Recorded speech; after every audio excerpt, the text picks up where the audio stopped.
C'est 23. Nouvelles technologies, univers numérique et innovation. Voici une tasse de tech avec Alain McKenna et Pascal Forget. Et bonjour tout le monde, bienvenue à un nouvel épisode d'une tasse de tech, édition spéciale Google I.O. Est-ce qu'on aurait pu dire Google AI? Parce que c'était vraiment le thème de la conférence. Vous savez, Google I.O. traditionnellement, c'est la conférence de développeurs des produits Google, surtout axés sur Android. Mais cette année, Android est arrivé pas mal plus tard dans la conversation pour parler d'intelligence artificielle. On va faire le tour en long, en large, en diagonale et de travers de toute la question avec moi-même, Alain McKenna et Pascal Forget, qui est à l'autre bout de la conversation. Salut Pascal! Bonjour Alain. Toi, tu as de la chance d'être en Californie. Moi, je suis bien au chaud à Montréal. Je vais saluer et remercier nos partenaires pour 2024, TELUS, Plan Hub et Hello Darwin. Merci d'être avec nous pour cette diffusion. Fait que là, tu es en personne, là. Tu as vu les annonces en direct de Google, Google I.O. et pas AI. I.O. Exact. Non, faut pas faire, on peut faire le lapsus. Par contre, vu le contenu, mais oui, je suis sur place. Je suis dans un très luxueux motel du boulevard principal de Mountain View, qui est, comment je dirais ça, dont le quartier plate de la Silicon Valley. C'est pas très chic où on est en ce moment. C'est vraiment des commerces, la moitié est fermée. Il y a beaucoup d'immeubles en rénovation, donc c'est pas exactement le grand luxe, mais c'est un accès privilégié. J'ai rencontré tout à l'heure le PDG de Google et d'Alphabet, M. Sundar Pichai. Non. Là, on a parlé des vraies affaires. En personne. Tu as serré la main? No way. Ben, il y a des gens qui ont pris des selfies, mais moi, je suis, vous savez, les journalistes, nous, on doit garder une certaine distance critique sur nos sujets. Donc, j'ai posé des questions. Moi, lui serrer la main. Moi, lui, on a quand j'ai serré la main de Bill Gates, j'étais content. On était un groupe, il était sur scène, on n'a pas eu le temps de faire toute on a eu le temps de c'est poser mon des côté bonnes groupie. Voilà. Mais il y avait des gens qui étaient là avec leur appareil photo pour des selfies, donc ça a pas niaisé. On va avoir un gros épisode cette semaine, Pascal, parce qu'on a quand même pas mal de stock. En plus de Google I.O., il s'est passé plein d'affaires de l'actualité technologique. D'ailleurs, je peux vous le résumer si vous voulez, parce qu'on va parler de quoi? On va parler évidemment de Google I.O., on va parler de ChatGPT parce que OpenAI a essayé de tirer le tapis sous les pieds de Google la veille au soir en lançant ses propres nouveautés d'intelligence artificielle. Microsoft a du nouveau aussi. Et on termine rapidement à la fin avec le Google Pixel 8a qui incarne un peu physiquement, concrètement, tout ce que Google essaie de faire en intelligence artificielle mobile. Donc, ça va faire un gros show. On va commencer tout de suite avec nos espressos de tech. Mais avant, juste vous rappeler, parce que notre partenaire dans l'information est là avec nous, n'est-ce pas? Et vous le connaissez bien, InfoBref, la fameuse infolettre qui tous les matins en 5 minutes vous résume l'actualité. C'est une façon efficace et rapide de tout savoir, surtout, tout le temps, partout, le matin surtout, avec une bonne tasse de café. Vous recevez ça sur votre appareil mobile, tablette, téléphone, ordinateur personnel, peu importe. Vous l'ouvrez, vous le consultez et vous êtes au courant et vous êtes prêt pour la conversation une fois au bureau autour de la machine à café parce que vous savez tout. Infobref.com, allez voir ça. Ça a commencé fort cette semaine, Pascal, sur le marché du travail. On commence avec une actu très sérieuse. Il vient de Microsoft. Qu'est-ce qui s'est passé de ce côté-là? Ben, écoute, c'est un rapport de Microsoft qui est basé, selon le communiqué, sur des trillions de points de données provenant de des milliers de milliards en français, non? Oui, et là, j'ai 31 personnes dans mes notes. Fait que ça doit être 31 millions de personnes. Ça doit être plus que 31 personnes dans 31 pays sur les tendances actuelles en matière de travail. On découvre que malgré la reconnaissance du potentiel de l'intelligence artificielle, on va en parler dans le podcast, par les entreprises, il n'y a pas de plan cohérent des entreprises pour utiliser l'intelligence artificielle. Et ce qui se passe, je le constate, je donne la formation en entreprise, entre autres sur Copilote, la situation entraîne un phénomène où les employés, un peu à l'insu de l'employeur, vont utiliser l'intelligence artificielle de façon des fois sans le dire à leur patron, malgré les potentiels de fuite de données et tout, parce qu'ils ont peur pour les répercussions sur leur emploi et la sécurité de l'entreprise. Fait que si vous êtes en entreprise, parlez-en à vos employés, mettez des politiques claires. D'un côté, il y a des policiers qui vont essayer d'utiliser l'intelligence artificielle pour se simplifier la job puis faire du contenu bidon. De l'autre, il y a ceux qui veulent sincèrement mieux travailler plus efficacement puis utiliser ça à bon escient. Parlez-en, discutez-en. Si vous êtes entrepreneur, vous avez une entreprise, discutez-en. Prenez des formations sur le sujet, amusez-vous. L'intelligence artificielle, c'est un champ merveilleux, mais c'est un peu le Far West en ce moment. Fait qu'assurez-vous, si vous avez des données privées, propriété intellectuelle et tout, que vous sachiez qu'est-ce que vous faites quand vous l'utilisez.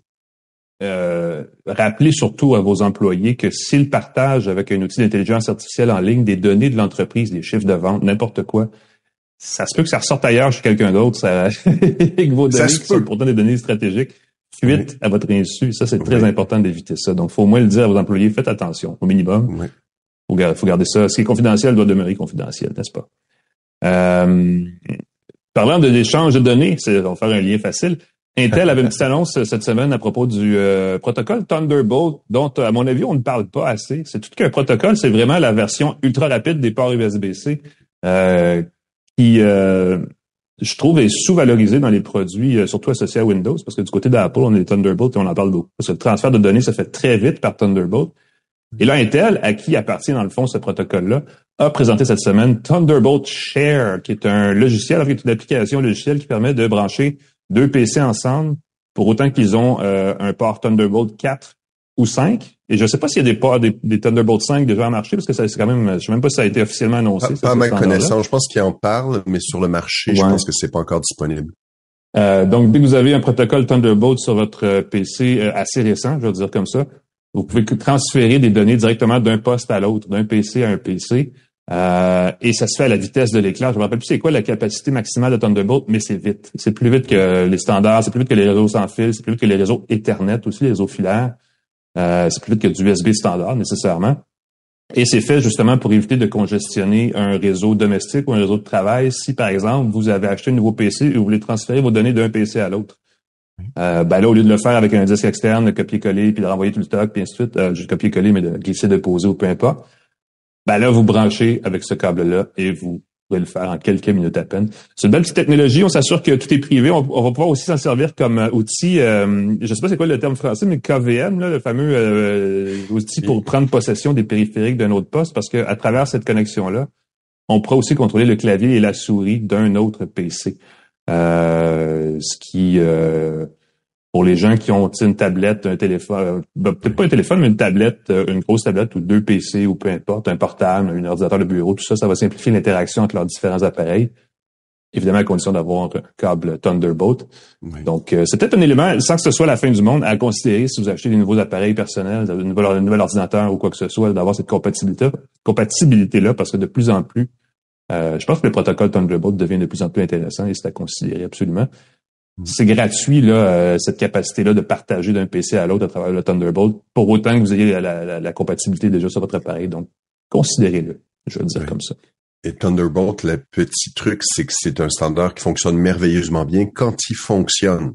Il faut avoir le câble Thunderbolt, il faut avoir la capacité, ça permet d'alimenter et de donner les données d'un moniteur. Donc, on a juste un câble pour brancher son moniteur pour l'alimenter et afficher les données, mais c'est un peu capricieux. Je l'ai sur mon PC en ce moment avec la dernière puce d'Intel. C'est compatible Thunderbolt 4.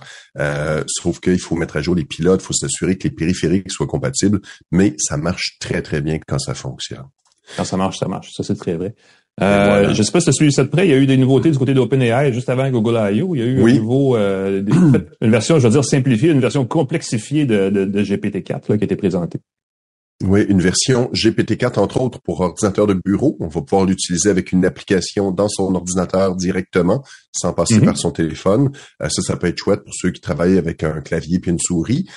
C'est un nouveau modèle qui s'appelle 4O, O pour Omni, parce qu'il combine la voix, le texte et la vision. Donc, on va pouvoir lui montrer des choses. Je pense qu'on pouvait déjà le faire. On va pouvoir parler à ChatGPT 4O avec une voix qui est émotive. J'ai vu les démos, c'est assez impressionnant. Tu peux lui demander de te parler avec plus d'enthousiasme ou moins d'enthousiasme. Tu peux vraiment lui demander de calibrer le niveau de la conversation et elle devrait s'adapter à ton ton, la façon dont tu parles. Je trouve ça très flyé. Tout ça avec une réponse plus rapide, 320 millisecondes, ce qui paraît-il est très similaire à un humain. Si tu attends, avec les modèles précédents, c'est entre 2,8 et 5,4 secondes pour attendre une réponse.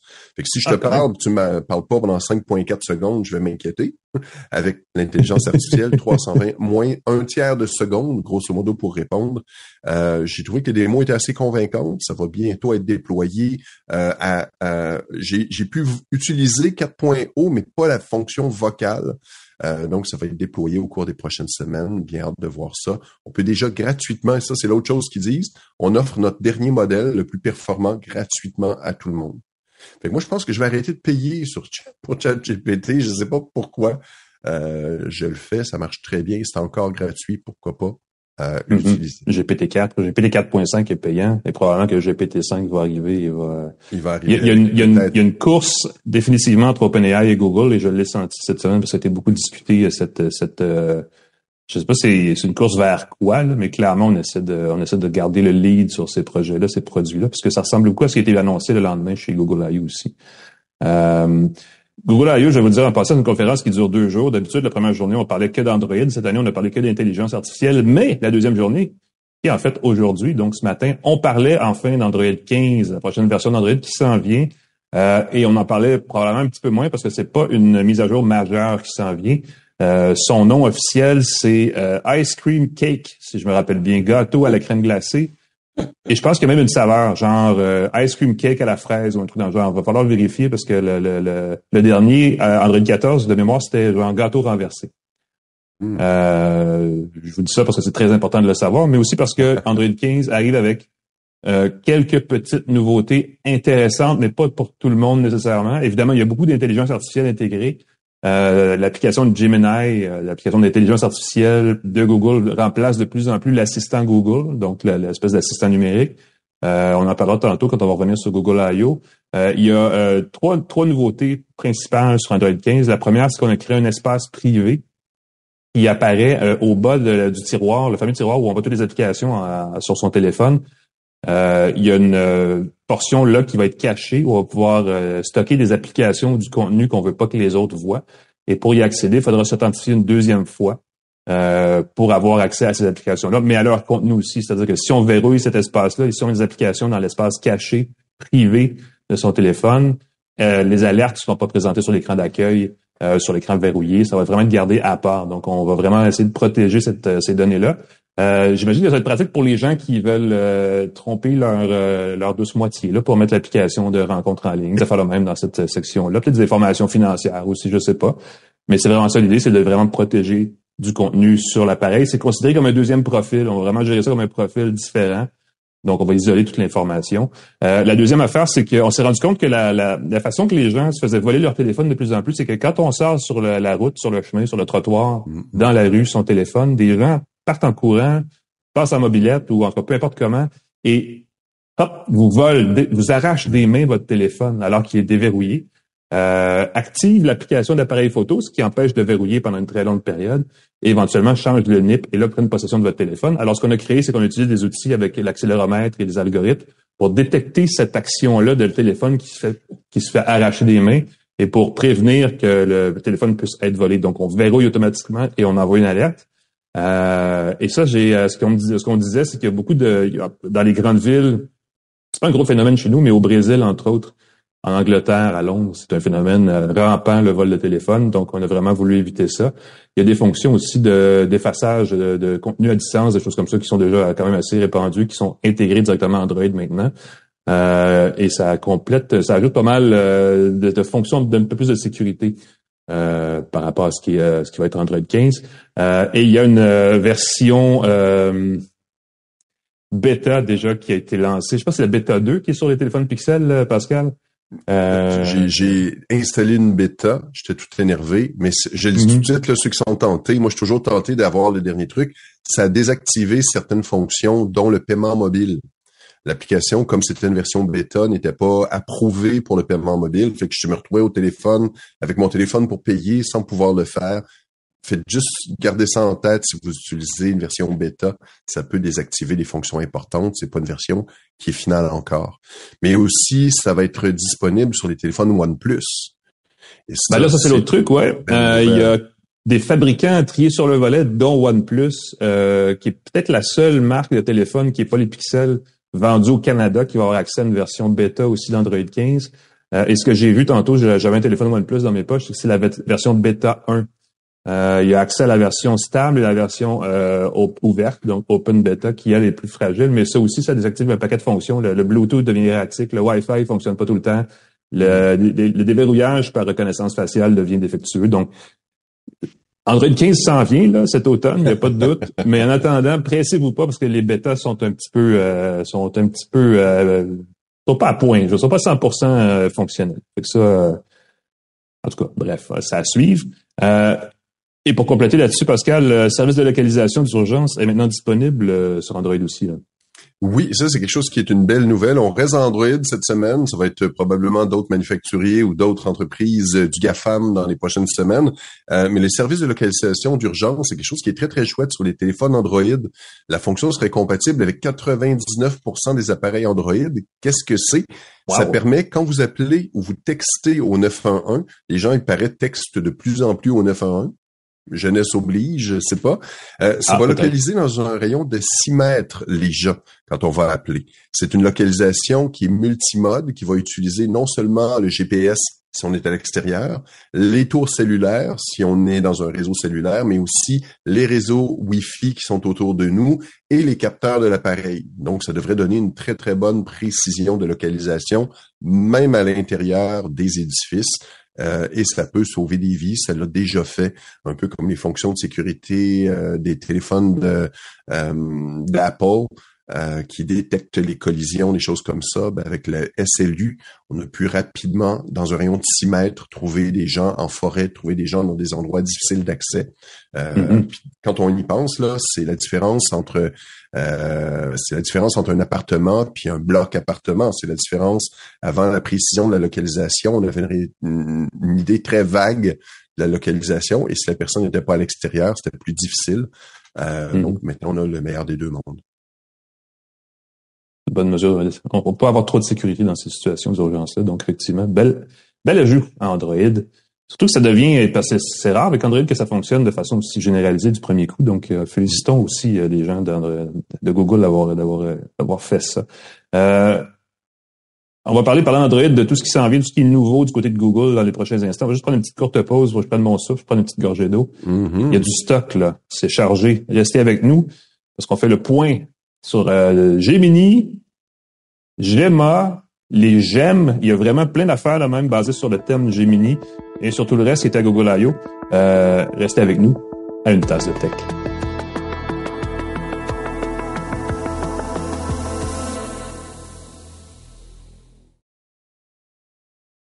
De retour à une tasse de tech avec Alain McKenna et Pascal Forget. Re-bienvenue à une tasse de tech, tout le monde. On va parler de Google I.O. parce que je suis certainement pas venu jusqu'ici à Mountain View, en Californie, pour rien. En tout cas, je suis venu ici pour vous en parler parce qu'il s'est passé beaucoup de choses. J'en ai écrit pas mal dans le devoir, mais Pascal a trouvé un bien intéressant. Les 100 choses qui se sont passées chez Google I.O. Est-ce que tu en as retenu quelques-unes ou est-ce que c'était juste pour le chiffre spectaculaire? Ben c'est ça, c'est un article du blog de Google. Google là, est vraiment dans le style blog et donc ils ont fait un titre spectaculaire, les 100 choses qu'on a annoncées à Google I.O. On va pas toutes les nommer, il y en a beaucoup trop, puis il y a beaucoup de détails là-dedans, mais il manquait juste le sous-titre « La 14e vous surprendra ». Pour que ça fasse un article de blog. Je n'en croyais pas mes yeux quand j'ai lu la 32e, ben oui. C'est ça, je ne croyais pas mes yeux, c'était incroyable. Écoute, veux-tu que je regarde vite? On a fait des démos, des prototypes de l'audio overview. On a vu Gemini Nano avec le multimode qui va comprendre le monde de la façon que les gens le comprennent. Écoute, il y a plein de petites phrases comme ça. Si tu avais envie de regarder sur le site de Google, c'est là. Mais toi, qu'est-ce qui t'a retenu? Est-ce que tu veux que je commence par une chose que j'ai retenue? Vas-y, mais je veux dire, juste parce qu'on parle de 100, moi, je vais vous en donner 5, OK? Je vais regarder ça parce que 100, ça n'a aucun bon sens, hein? Mais quand même, 5, je pense que ça a du sens. Vas-y, Pascal, c'est quoi? Qu'est-ce qui t'a accroché le plus? L'annonce de AI Teammate. Et ça m'a tellement fait penser à Copilot.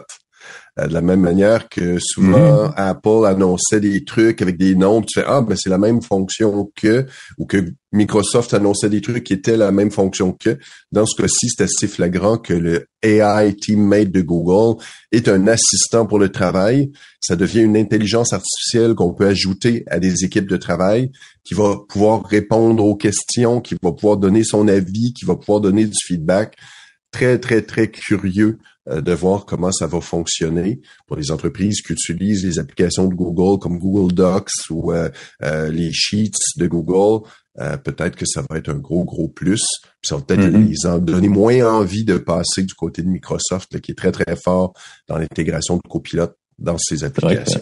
C'est ce qui m'a surpris le plus dans les annonces aujourd'hui, parmi toutes celles qui sont là. Toi, t'en as trouvé 5. Là, je suis curieux. Ouais.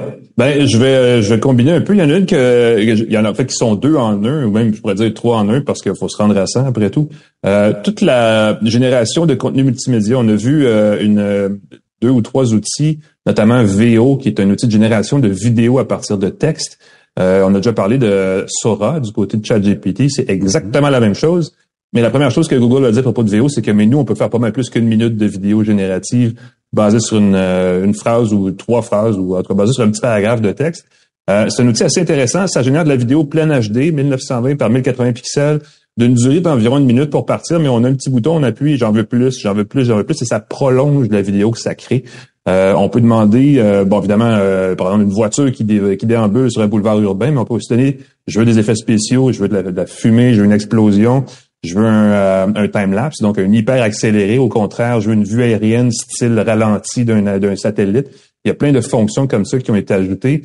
Et on a présenté cette fonction-là, VO, avec l'artiste, parce que le gars, il a comme 8 chapeaux. Donald Glover, qui est un artiste américain, chanteur qui était Childish Gambino pendant un bout de temps. Je sais pas si c'est encore son nom de musicien, mais il faisait un personnage dans la série Community aussi, la sitcom que moi j'avais dit. Et qui, là, est tout d'un coup un réalisateur chevronné qui se la joue très... J'en ai vu d'autres, vous savez, et celle-là m'impressionne. Et lui, semble-t-il, qui va nous produire au courant de l'été un vidéoclip basé sur les outils VO. J'ai hâte de voir ce que ça va donner parce que l'outil semble très raffiné. Il semble un petit peu plus spécifique ou un peu plus développé que Sora. Ça va être à suivre parce que peu importe lequel des deux qui vous intéresse le plus, ils sont pour l'instant non accessibles pour le public. Il faut être invité. Il y a une liste d'attente du côté de VO. Par contre, vous pourrez aller voir et vous inscrire. Chez Google, on nous a dit qu'ils allaient rapidement le rendre accessible au plus grand nombre possible. Donc, c'est à suivre. Ils ont aussi présenté une outil de création de musique dans le même genre. Là, j'ai oublié son nom. C'est mon Dieu, j'ai oublié son nom, mais ça ressemble à... Il y a déjà des sites web qui le font. Là, il y a Udio, entre autres, qui le fait, où on lui demande fais-moi une chanson basée sur tel style, avec tel genre d'instrument, avec ce genre d'ambiance-là, et fais-moi donc des paroles tant qu'à y être. Et c'est un peu ce que Google essaie de faire aussi de ce côté-là. Donc, on a vraiment des outils de génération de contenu riches qui s'en viennent, et j'ai hâte de voir, parce que, tu sais, nous, on est dans la rédaction, journalistes et tout ça, on écrit beaucoup de textes, et déjà, les outils d'intelligence, ChatGPT, tout ça, ont beaucoup touché la façon dont les choses sont écrites. Je reçois plein de communiqués de presse qui sont générés par l'IA, c'est super apparent. J'ai l'impression que dans le son et dans l'image, tu le vois toi aussi, hein, Pascal, j'ai l'impression que dans le son et dans l'image, ça va éclater tout autant dans les prochaines 2 ou 3 années. Donc, on va s'en reparler souvent de ces outils-là. Ça, c'est pas mal le plus spectaculaire qui est présenté à Google I.O. ici, mais il y en a aussi eu un petit peu partout. Google, faut pas l'oublier, c'est un moteur de recherche à la base. Donc, ce qu'on a présenté un peu en douce, je trouve, on prend ça un peu à la légère, mais il me semble que ça va être gros, c'est qu'on va revoir de la façon dont le moteur de recherche Google présente l'information pour la rendre plus synthétisée, plus efficace, plus, en anglais, ils ont un mot, c'est actionable, c'est-à-dire qu'on va pouvoir rebondir sur ce qu'on voit et aller vers d'autres choses plus efficacement. L'exemple le plus évident qu'il donne, c'est quelqu'un qui magasine un vélo. Tu demandes qu'est-ce que tu penses, Google, de mon vélo Schwinn, machin. Et là, il fait un condensé des critiques et des commentaires trouvés un peu partout sur Internet et rend ça efficace et vous dit voici où l'acheter. Ça brise un peu le modèle du moteur de recherche parce que c'est plus juste une liste de sites web et d'adresses web avec des publicités insérées. C'est vraiment un contenu agrégé. Et là, tout le monde s'inquiète parce que là, c'est rendu une business, les moteurs de recherche. Il y a tous les experts en référencement qui s'inquiètent. Tout d'un coup, ils vont perdre leur job. Qu'est-ce qui s'en vient? Et on assure chez Google que malgré ce changement-là, ça va générer plus de clics dans les entreprises, dans les sites web d'entreprises qui veulent évidemment générer des clics et que ça fait que les gens naviguent davantage. J'ai hâte de voir parce que là, on prend un peu un pari parce que même au niveau de la publicité, au niveau des revenus pour Google, on challenge un modèle qui était très lucratif. Et je trouve qu'on va, c'est mon opinion, vous savez ce que vous voulez, mais je trouve qu'on va un peu vite dans ce changement-là. Mais on n'a pas le choix parce que Google est challengé par OpenAI qui devrait d'un instant à l'autre lancer son propre moteur de recherche basé sur ChatGPT, sur GPT-4 en fait. J'ai hâte de voir ça, ce que ça va donner parce que ça fait peur à bien du monde dans le milieu de la recherche en ligne. Allez savoir. Ça, c'était la recherche sur le moteur Google. Sur Google Maps aussi, on va créer ces espèces d'agrégation de contenu Si vous allez sur Google Maps pour trouver à proximité de vous un café, un restaurant, un musée, un bar, n'importe quoi, l'outil, on va utiliser Gemini, encore une fois Gemini, pour synthétiser les commentaires. On peut même demander, hey, je dois aller me stationner à une borne de recharge avec ma voiture électrique dans tel quartier. De quoi a l'air le quartier? Et là, Google Maps va vous dire, c'est un quartier qui est reconnu pour ses cafés, qui est reconnu pour ses restaurants. J'ai demandé et on m'a dit, ce sera pas un outil où on dit des choses négatives. C'est-à-dire qu'il ne dira pas, ce quartier-là, vous allez faire voler votre voiture. On veut un peu tweaker la vérité quand c'est pas une belle vérité, mais on veut donner de l'information condensée sur le contexte. D'ailleurs, je pense que ça, c'est un des mots-clés de ce qui a été présenté dans la dernière journée et demie. Là, c'est la prise en charge, la prise en compte du contexte et ce qui permet à Google, en tout cas, de raffiner son outil d'intelligence artificielle. Il va falloir qu'on le teste, parce que moi, Google Maps, qui me dit, va dans tel quartier, je te jure, tu vas voir, tu vas trouver le café que tu cherches. Je suis pas encore convaincu. Ouais, mais il semble-t-il que c'est une affaire. Moi, je soupçonne que les amateurs, les spécialistes en référencement, vont sûrement remplir de critiques. Ils vont booster, c'est ça. Ils vont bourrer de fausses critiques les sites où s'abreuve l'intelligence artificielle pour créer son contenu. Et ça va devenir, je pense, la nouvelle source de revenus des spécialistes en référencement. Oui, ces gens-là vont disparaître, c'est certain. Exactement. Des gens qui vous proposent de gagner 50 000 abonnés à votre compte Instagram du jour au lendemain grâce à ce genre de stratégie-là vont utiliser l'intelligence artificielle pour créer des faux comptes et vous aider. Ça va être magique. Ça fait deux, là. On parle de recherche et de maps, on parle de vidéo et d'audio. Je vais vous parler des gemmes. Tous les outils d'intelligence artificielle de Google sont réunis sous un nom qui est Gemini en anglais. On joue sur ce nom-là pour parler d'autres sous-applications d'intelligence artificielle. Il y a Gemma, qui est la version open source de Gemini, qui est ouverte à la communauté des développeurs universitaires, académiques, peu importe. Ça, c'est assez pointu, on n'a pas nécessairement besoin d'en parler, mais dans Gemini comme tel, on présente des gemmes. C'est des sous-applications spécifiques qu'on peut programmer, où on lui donne des instructions pour agir comme une personne spécifique ou un genre de chatbot spécifique. Et ça, pour l'instant, ça va pas être encore 100% accessible, mais ça va être accessible probablement au courant de l'été en version web seulement. Éventuellement, ça va être intégré à l'application mobile aussi qui est sur Android. Mais sur l'application gemini.google.com sur le web, on peut créer l'exemple qui est donné, c'est qu'on peut créer un coach pour se trouver une job. On peut lui dire, voici mon CV, voici le genre de job que je recherche. Fais semblant que tu me fais une entrevue parce que tu veux m'engager et dis-moi ce que je réponds de correct et ce que je réponds de pas correct. Et là, on peut créer des outils comme ça et les sauver. Et chacun de ces outils-là devient c'est un gemme en anglais, mais en français, c'est une gemme. Donc, une espèce de personnage, un avatar d'intelligence artificielle très applicatif. Et ça, je trouve ça assez intéressant parce qu'on peut se créer toute une banque d'outils comme ça spécialisés. Ça peut être quelqu'un ou un outil qui te recommanderait, par exemple, des endroits à visiter quand on part en vacances, basé sur le fait que, tu sais, j'aime pas faire du vélo, j'aime pas quand il fait trop chaud, j'aime pas quand il fait trop froid. Et ça permet d'automatiser certaines prises de décision.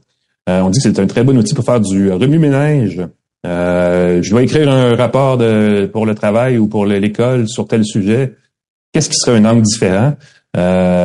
Et on va pas jusqu'à dire qu'il pourrait faire la job à votre place, mais ça peut vous aider à faire la job.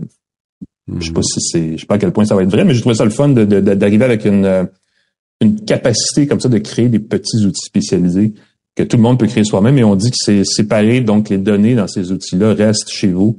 Donc il y a une question de traitement de l'information là, qui est un petit peu plus resserré. Je vais dire ça comme ça. Le truc qui a fait le plus jaser après VO, c'est le projet Astra. C'est une façon de combiner l'audio, le son, la voix, l'image, donc l'appareil photo et le texte, et qui permet d'interagir de façon multimédia, dans le fond, avec l'intelligence artificielle sur un téléphone. C'est-à-dire qu'on ouvre la caméra de l'appareil, on regarde où on s'en va, on pointe vers la caméra vers un objet ou vers un endroit ou peu importe, puis on lui demande des choses sur ça, et elle prend en compte le contexte, elle entend notre voix et elle nous répond basé sur ce qu'elle voit. L'exemple qu'on nous donnait, c'est une table tournante dont l'aiguille arrête pas de décrocher du disque. Et là, tu prends une vidéo de la table tournante, tu te demandes pourquoi ma table tournante fait tout le temps ça. Et là, Gemini peut répondre en disant, j'ai vérifié. Premièrement, ta table tournante, c'est une Audio Technica. Déjà, c'est une marque moyenne, tu sais, blablabla. Deuxièmement, il y a peut-être quelque chose dans le bras là, qui tient l'aiguille, qui est défectueux. Puis deuxièmement, la plupart du temps, ces appareils-là ont le défaut de ci et ça. Donc, il y a vraiment une notion de recherche enrichie qui est assez intéressante, mais ça reste encore théorique parce que j'ai hâte de voir mon pneu dessouffle rapidement sur ma voiture, dégonfle rapidement sur ma voiture. Qu'est-ce que je peux faire? Est-ce que ça va, est-ce que c'est des choses comme ça qu'on pourrait utiliser avec Astra? Si c'est le cas, ça va être une belle petite révolution sur l'assistant personnel. Mais comme vous l'avez compris, comme ça s'appelle le projet Astra, c'est un projet, donc on n'est pas encore au point où je pense que c'est accessible du public ou que ça va être 100% fonctionnel, mais c'est vers ça qu'on s'en va. Donc là, vous avez une idée, c'est quoi Gemini, qui est l'espèce d'assistant numérique évolué, qui est un ancien assistant Google+++. Éventuellement, ça va devenir ce qui est le projet Astra. Et ça vous donne une idée de l'axe vers lequel s'en va Google avec son intelligence artificielle. Et comme par hasard, ça ressemble beaucoup à GPT-4o qui a été présenté la veille. Hein, on en parlait tantôt. Oui, exactement. C'est ça qui est très, très drôle. Là. Fait que là, on s'en va vers ça. Fait que je sais pas à quel point ça va être fonctionnel, mais on commence à donner forme un peu à ce que peut devenir un assistant numérique d'intelligence artificielle. Et ça s'en va vers le fameux concept de AGI, là, de l'assistant, pas de l'assistant, mais de l'intelligence artificielle généraliste, qui est capable de tout savoir tout le temps sur tout pour vous aider à tout faire. Et ça, c'est quand même assez ambitieux. Je suis pas sûr qu'on va y arriver, mais bon, on va vers ça. Et je vous termine sur quelque chose d'assez le fun, parce qu'on en a parlé dans la conférence, j'en ai reparlé avec des ingénieurs tout à l'heure. On développe ce projet Astra-là, où la capacité d'interagir avec Gemini par la voix et de façon autre que par l'écrit, parce qu'on veut éventuellement l'intégrer dans des lunettes de réalité augmentée. Ça a été dit. Et là, on a dit, on va faire un événement à la fin de l'été où on va vous présenter nos produits de ce côté-là. Fait qu'attendez-vous à ce que Google ressorte des lunettes dans les prochains mois, qui, à mon avis, vont ressembler à ce que Meta nous a présenté l'automne dernier, soit un casque de réalité virtuelle et des lunettes avec peut-être une caméra, peut-être pas, mais avec un micro et des haut-parleurs auxquels on pourra parler, et lesquels pourront évidemment prendre en compte du contexte autour de vous pour vous répondre en audio sur ce qui est autour de vous, sur ce que vous posez comme question. Donc, c'est pas fini. Je pense que ça va être intéressant de voir cette nouvelle flopée de gadgets qui s'en vient. Là, on a eu les téléphones, on a eu la montre qui était une grosse affaire, et là, on va arriver avec les lunettes. Je sais pas ça va être quoi, la ceinture, c'est quoi la prochaine affaire? Je sais plus trop. Là, on commence à évoluer dans toutes les directions. On dit que Samsung, ça vient qu'une bague aussi, donc tous les accessoires connectés commencent clairement à s'éclater, là. Mais je pense qu'on s'en vient avec des gadgets comme ça qui vont créer des écosystèmes. Ça, c'est la pire affaire, des écosystèmes encore plus forts, plus resserrés, parce qu'il va falloir avoir le téléphone, les lunettes, la montre, qui sont toutes compatibles si on veut que ça fonctionne. Et ça, je pense que ça va être un paquet de tours éventuellement. Apple s'en sort plutôt bien avec un écosystème de plus en plus hermétique. Mais ça, c'est une autre discussion. C'est le modèle que tout le monde veut reproduire parce que c'est payant. Ben oui. Alors, et là, Apple doit s'ouvrir à cause de l'Union européenne ou grâce à l'Union européenne surtout. C'est pas une mauvaise chose.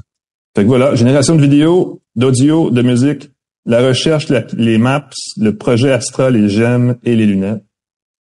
J'ai fait plus que 5. J'ai même pété mon propre record. Bon, écoutez, c'était Google I.O. pour vous en genre 15 minutes facile. Wow. J'espère que si vous avez des questions, écrivez-nous. Mais sinon, je pense que ça fait le tour. Mais on va avoir l'occasion d'en reparler, de déballer tout ça au fil des prochaines semaines, des prochains mois, je suis certain. Mais si vous demandez comment, moi, je peux tout de suite avoir accès à ces outils-là, ça tombe bien parce qu'on va vous en parler. Je vais prendre une pause là parce qu'il faut que j'aille me moucher, mais on a le téléphone qu'il vous faut si vous voulez profiter de tout ça. On vous en parle tout de suite. C'est le Pixel 8a. Il vient d'être mis en marché par Google cette semaine. Tu l'as toi aussi, Pascal? Tout à fait.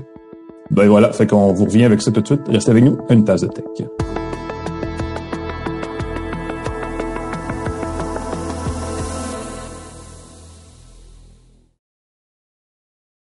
De retour à Une tasse de tech avec Alain Mekena et Pascal Forget. Et bienvenue à Une tasse de tech. On finit ça en beauté en parlant de l'appareil, en tout cas un des appareils de Google justement qui vont donner vie à l'intelligence artificielle de Google, le Pixel 8a qui a été présenté cette semaine. En fait, juste avant Google I.O., on n'a pas trop parlé de l'appareil comme tel sur place, mais on l'a utilisé pour faire des démos. Et la stratégie de Google, vous la savez, là, c'est qu'à l'automne, on a les gros téléphones, les Pixel tout court. Et là, peut-être cet automne, on va avoir le Pixel Fold 2 au Canada. Croisons-nous les doigts. Je te bois. Ouais, mais au printemps, donc à ce moment-ci de l'année, on vient avec ce qu'on appelle maintenant la série A, donc la version réduite du téléphone. Je vais pas dire meilleur marché ou dans le sens de cheap, mais vraiment la version simplifiée qu'on peut vendre moins cher. Le 8A se vend sans rien, là, $679 canadiens, alors que je pense que c'est $900 pour le Pixel 8. Coûte 949 pour le Pixel 8. Ah bon, tu vois, fait que c'est quand même sensiblement moins cher et ça s'amortit pas mal mieux. Et je vais vous dire, pour 75% des gens qui achètent un téléphone au Canada en ce moment, ça fait en masse la job. Genre, si vous voulez, tout coûte plus cher au Canada en 2024, on le sait. Mais c'est pas ce téléphone-là. Il est vendu le même prix que le 7A l'année passée et il a l'avantage d'être pas mal moins cher que le 8 tout court, tout en livrant pas mal tout ce qu'il faut. J'ai écrit mon texte là-dessus et mon titre, essentiellement, c'est un téléphone Android de milieu de gamme, mais une intelligence artificielle de pointe parce que ça donne accès aux outils actuellement disponibles sur le Pixel 8 qu'offre Google. C'est surtout du côté de la photo, mais il y a aussi l'application Gemini et tout le reste. Mais sur un téléphone qui coûte la moitié moins cher. Donc, je pense que ça, c'est un gros plus. Cela dit, évidemment, puis tu l'as vu, Pascal, toi aussi, c'est un téléphone qui utilise des matériaux, entre autres, moins raffinés. On a un boîtier ou un cadre en alu, mais le derrière est en plastique. Donc, ça a l'air un peu moins sophistiqué. Mais je pense que toi, tu trouves ça avantageux. Mais je trouve ça avantageux. Parce qu'il faut que je le dise, j'ai pas brisé de téléphone pendant presque 15 ans. J'en teste plusieurs par année. J'en ai eu dans mes poches, j'en ai eu 2 dans mes poches, 3 dans mon sac. Écoute, j'ai trimballé des téléphones. J'ai pas brisé de téléphone pendant des années. Et là, j'ai brisé le Pixel 7 Pro et j'ai brisé le Pixel 8 Pro. Les deux brisés à plusieurs reprises. L'écran, j'ai réparé l'écran et j'ai brisé l'écran en le rééchappant par la suite. Fait qu'il y a vraiment quelque chose, soit parce qu'il est glissant, soit parce que l'écran Gorilla Glass Victus est plus fragile qu'on le dit. C'est ma grosse crainte. Le 8A a le même processeur que le 8 Pro et le 8. Ouais. Même processeur, c'est fou. Même capacité, même stockage. On a même une option 256 GB si on veut. L'écran, écoute, est légèrement plus petit. On parle de 0.1 pouce de diagonale. Ah oui, c'est 6,1 ou le 6,2. Ça change tout. Ridicule. Ça change. Je ne comprends pas qu'est-ce qui se passe, même rafraîchissement, ainsi de suite. Et oui, 120 Hz, c'est quand même meilleur que ce que faisait le 7A. Tu l'as dit, beaucoup de pixels sur le Pixel aussi. C'est un écran qui a une très belle capacité. Un peu moins lumineux, peut-être, je dirais. Un peu moins d'autonomie aussi. C'est là où vous allez peut-être vous être un peu déçu. Écoute, c'est minuscule, là. On parle de quelques milliampères-heure de moins, là. C'est vraiment pas grand-chose. C'est pas une grosse affaire, non, effectivement. Ce téléphone qui dure toute la journée, là, de mémoire, c'est, en tout cas, c'est plus que 10 heures. C'est quand même pas mal suffisant pour ce que vous avez besoin de faire de façon générale. C'est un téléphone qui, surtout vu le prix, en fait, n'est pas nécessairement destiné. Tu sais, des fois, les gens disent, je vais acheter un téléphone pour mon adolescente, puis on y va avec un téléphone de milieu de gamme, mais sont rendus tellement sophistiqués, tellement chers, le téléphone haut de gamme, que celui-là a pas besoin, aucune gêne, en fait, de l'avoir. L'appareil photo est le même que le Pixel 7A de l'année dernière, mais on a droit aux outils de logiciels de retouche de Google, donc l'effaceur magique, l'anti-flou, là, je sais pas comment il l'appelle. Il y a même la correction du son. On peut enlever des éléments dans le son des vidéos qu'on filme pour un bruit de fond désagréable, des choses comme ça. Et il y a l'effaceur magique aussi pour vidéo. Donc, on a vraiment tous les outils qu'on peut avoir. Il n'y a pas un gros zoom, évidemment, mais ça, c'est pas super important la plupart du temps. Il y a le zoom numérique qui est correct, là, avec la retouche d'intelligence artificielle de Google. Donc, ça fait la job. Et tu le disais, le processeur, le Tensor G3, est le même processeur que le Pixel 8. Donc, les applications, justement, de traitement d'informations qui sont un peu plus lourdes, n'ont pas de complexe sur ce téléphone-là. Donc, effectivement, c'est un bel appareil pour les gens qui veulent, qui cherchent à renouveler leur téléphone quand ça coûte plus cher. D'ailleurs, c'est une ma chronique dans le journal la semaine prochaine parce que les gens, on se plaint beaucoup au Canada que tout coûte cher dans le sans-fil. Et là, avec des téléphones comme celui-là, qui viennent, dans son cas, avec la promesse d'avoir au moins 5 mises à jour d'Android avant que ça fatigue son processeur. Et la prochaine fois que vous pourriez avoir à acheter un téléphone, c'est en 2030, parce qu'on dit il est bon au moins 7 ans, votre téléphone. Ça, c'est nouveau. Et ça fait du bien au portefeuille. Et en plus de ça, bien évidemment, à partir de là, vous pouvez renégocier votre forfait sans fil, parce qu'on n'a pas besoin d'avoir 200 gigs par mois de données mobiles sur un téléphone comme celui-là. Donc, c'est un beau compromis pour les gens qui veulent l'appareil qui fait tout ce qu'il y a besoin de faire dans votre poche sans avoir à payer pour le plus gros téléphone de la gamme. Je pense que ça résume plutôt bien. Pour le reste, bien évidemment, il n'y a pas de recharge sans contact. Là. Il n'y a pas de gadget, si vous voulez. Inversé sans contact. C'est le truc qu'on peut pas renverser. Exactement. Mais on a quand même la recharge par induction. Fait qu'il y a vraiment petits détails qui sont là. Je trouve que ça fait un téléphone extrêmement alléchant. pour quelqu'un qui veut un téléphone. Il est en belle couleur. Je l'ai en espèce de rose corail. Il y a comme un vert aussi qui est assez vert aqua. Là, le vert est très recherché. J'ai reçu le noir qui est très joli. Anthracite, fond... Et je pense sérieusement, c'est un téléphone, si vous cherchez un téléphone, en même temps, regardez les promotions. Parce que je voyais que le 8A, le 8 Pro et le 8 étaient en promotion, grosse promotion en ce moment. Fait que si vous regardez du côté de votre opérateur, vous allez peut-être avoir à un prix réduit le 8 Pro, ou qui ont quand même une meilleure caméra, qui ont quand même plus de caméras si on le veut. Mais si vous voulez les fonctions de base, vous prenez des photos qui vont être excellentes. Il n'y a pas de mal, là. C'est pas un mauvais appareil photo. Vous avez même plus de mégapixels. Les pixels sont plus petits, par exemple. Fait que pour la collecte de la lumière, l'ouverture est légèrement plus petite. Oui.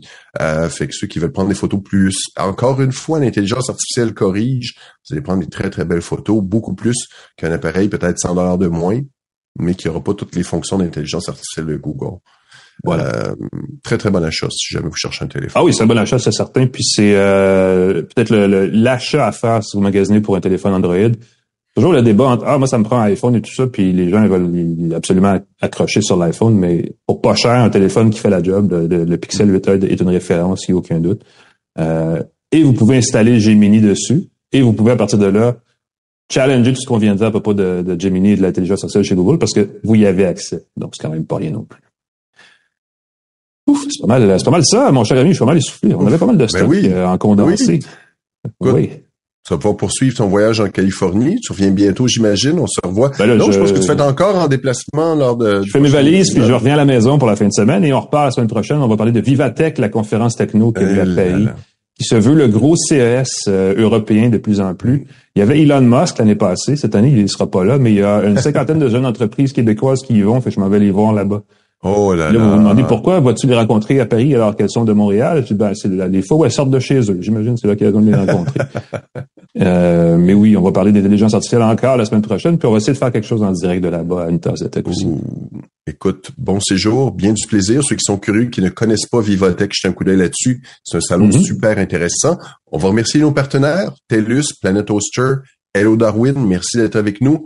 C23, le groupe Cogeco, Claude Hébert et Jean-Christophe Ouellette à la mise en onde. C'est grâce à vous qu'on est distribué partout au Québec et même dans le monde sur les plateformes de C23 et de Cogeco. Alain McKenna, on peut te lire partout, tu l'as mentionné dans Le Devoir. Moi, on peut me lire sur pascalforget.com. Si jamais, n'hésitez pas à m'écrire, me connecter. On est rejoignable sur LinkedIn, Facebook, TikTok. Non, peut-être pas TikTok, remarquez. Mais on est vieux, on est âgé. Exactement. Faut s'assumer un peu, Pascal. Merci d'avoir été avec moi, comme à chaque semaine. Merci à tout le monde de nous avoir écoutés. Faites attention à vous et on se reparle effectivement la semaine prochaine pour une autre tasse de tech. Salut tout le monde.